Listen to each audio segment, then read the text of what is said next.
கிறிஸ்துவுக்குள் அன்பானவர்களே, நாம் ஜெபிப்போம். அன்புள்ள இயேசப்பா, இந்த புதிய நாளுக்காக உமக்கு நன்றி ஆண்டவரே. எங்கள் போதகரை தெய்வீக சுகத்தை குறித்து நீர் எங்களுக்கு தந்த வார்த்தைகளுக்காக உமக்கு ஸ்தோத்திரம். இப்பொழுதும் ஜீவனுள்ள வசனங்களை சொல்லி ஜெபித்து விடுதலை பெற்றுக்கொள்ள வாஞ்சிக்கிறோம். உம்முடைய வசனத்தை அனுப்பி அவர்களை குணமாக்கி அவர்களை அழிவுக்கு தப்புவிக்கிறீர். அவர்கள் உன்னை விசாரிப்பற்ற சீயோன் என்று சொல்லி உனக்கு தள்ளுண்டவள் என்று பெயரிட்டபடியால் நான் உனக்கு ஆரோக்கியம் வரப்பண்ணி உன் காயங்களை ஆற்றுவேன் என்று கர்த்தர் சொல்லுகிறார். உன் தகப்பனாகிய தாவீதின் தேவனாயிருக்கிற கர்த்தர் சொல்லுகிறது என்னவென்றால், உன் விண்ணப்பத்தை கேட்டேன், உன் கண்ணீரை கண்டேன்.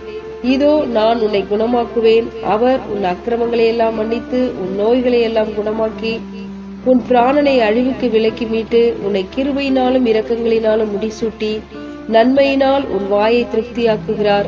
கழுகுக்கு சமானமாய் உன் வயது திரும்ப வால வயது போலாகிறது.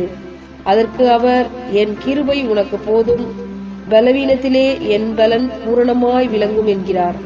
ஆகையால் கிறிஸ்துவின் வல்லமை என் மேல் தங்கும்படி என் பலவீனங்களை குறித்து நான் மிகவும் சந்தோஷமாய் மேன்மை பாராட்டுவேன். ஆகையால் பொல்லாப்பு உனக்கு நேரிடாது, வாதை உன் கூடாரத்தை அணுகாது.